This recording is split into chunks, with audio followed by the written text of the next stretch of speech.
Kwanza ni jambo ambalo lilinikwaza sana kwa sababu lilitokea katika mazingira ambayo sikuwa nimeyatarajia, na nilizuiwa kuingia kwenye ndege nikiwa kwenye point ya mwisho kabisa ya immigration. Kwa hiyo walinichukua watu ambao hawakuwa wamejitambulisha na wakaanza kunishusha chini kwenye basement kule, na walinifunga pingu, wakawa wananipeleka mahali ambapo sijui ni wapi.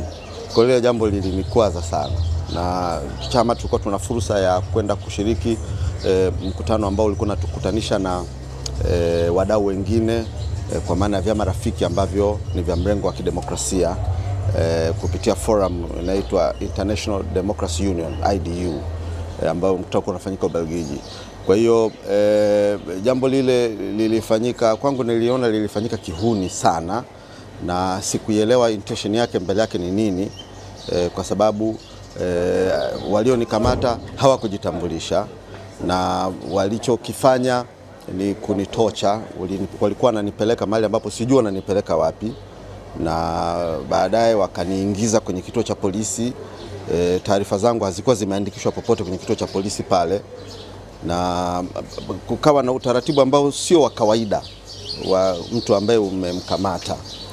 Na kisha asubuhi walinichukua wakawa wananipeleka mahali sijui ni wapi.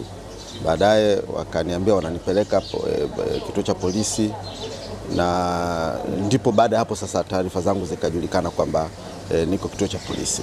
Ulikuwa peke yako kwenye msafara? Nilikuwa peke yangu, ndio nilikuwa naenda kuwakilisha chama kwenye mikutano hiyo kadhaa. Nilikuwa na vikao vingine pia ambavyo nilikuwa nivifanye. Nilikuwa nina side meetings nyingi, nilikuwa nina vikao na Watanzania diaspora ambao walikuwa wamekuja kutoka Marekani, kutoka Uingereza, kutoka Germany. Kwa tulikuwa tuna vikao vingi sana vya kichama ambavyo vilikuwa vina lengo ya kuendelea kutuimarisha kwenye siasa zetu za mambo ya nje, lakini pia kuendelea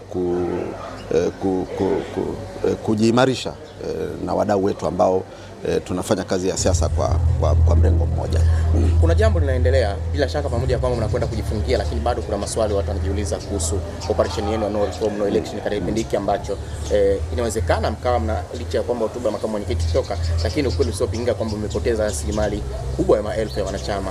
Kwa namna gani mnaweza mkasimama imara katika kipindi kama hiki? Kwa kweli tuko imara. Sasa uimara wa chama unaangalia viongozi wakuu wako intact, tuko 6. Tuko intact. Baraza kuu liko intact. Baraza kuu lina wajumbe karibia 450-500, wameondoka watu 20, ni 2% hiyo. Tuko intact. Uimara wa chama unaupima kwenye mkutano mkuu, una watu 1190 na wameondoka watu 34. Tuko intact. Kamati kuu iko intact. Huo ndio imara wa chama. Sasa kinachoendelea ni political detoxification. Hichi kinachoendelea kwetu ni political detoxification. Kuna watu ambao hawaendani na misimamo wanaondoka. Wakikaa tutagombana kwa sababu hawaendani na misimamo. This is purely political detoxification, na it's a natural wave. Ni jambo natural kabisa. Ambao hawana misimamo wanaondoka. Kwa hiyo mnawaacha walio salama, inajichuja wale ambao wanaamini katika kusukuma msimamo huu, basi wale ndio wanaobaki. Kwa hiyo niwahakikishie wanachama wetu na Watanzania hatujayumba, na ndio maana unaona vikao vyetu, na tuona na sisi wenyewe, hata na demina zetu sisi wenyewe unatuona kabisa. Unaweza ukatuona nani ana chuki, nani moyo wake una ghiliba. Sisi mioyo yetu haina ghiliba, sisi mioyo yetu haina chuki. Sisi tunataka kukiondoa Chama cha Mapinduzi madarakani, na tuko tayari kusimamia mabadiliko na mifumo ambayo nchi inahitaji kwa kipindi hiki.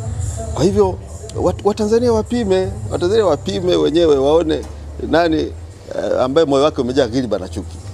Naam. Sawa, Mheshimiwa Golugwa, la mwisho. Kuna maagizo ambayo yametolewa na msajili wa vyama vya siasa kuhusu ubatili wa nafasi zenu, lakini pia nyinyi mmesikika mkasema hambadilishi chochote, na moja kati ya madhara yanayoweza kuwakumba ambayo tumesikia yametolewa ni kwamba chama kinaweza kikapoteza sifa yake ya kupewa ruzuku.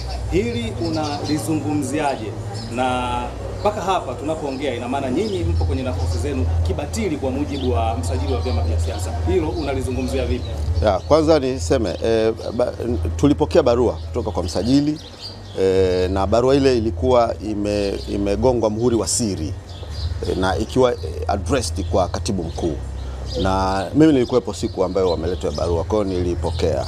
Sasa kwa taratibu za kiofisi, barua ambayo imepigwa muhuri wa siri na iko addressed kwenye namna ilivyoandikwa katibu mkuu attention John Mnyika, ndivyo msajili alivyoandika, katibu mkuu attention John Mnyika.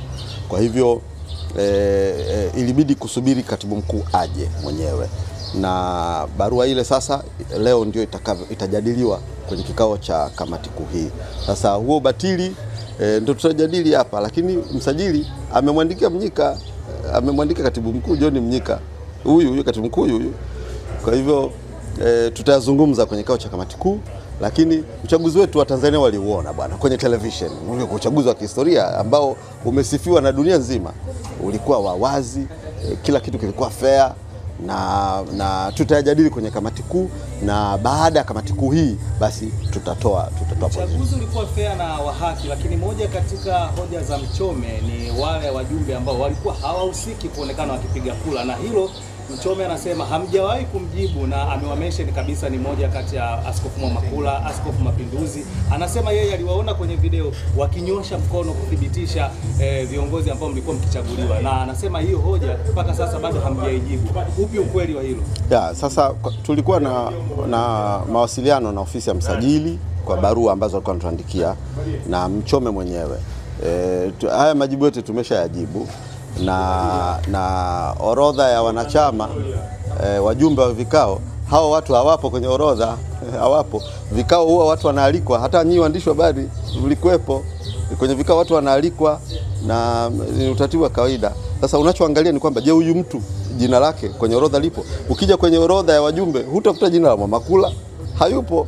Kwa hiyo ukisema alikuwepo mle ndani alafu ni kujipotosha. Sasa hayo na mengine mengi ambayo pengine yapo kwenye barua ya msajili, basi tutajadili kwenye kikao, ila hatuna stress, we are not stressed, tuko sawa sawa.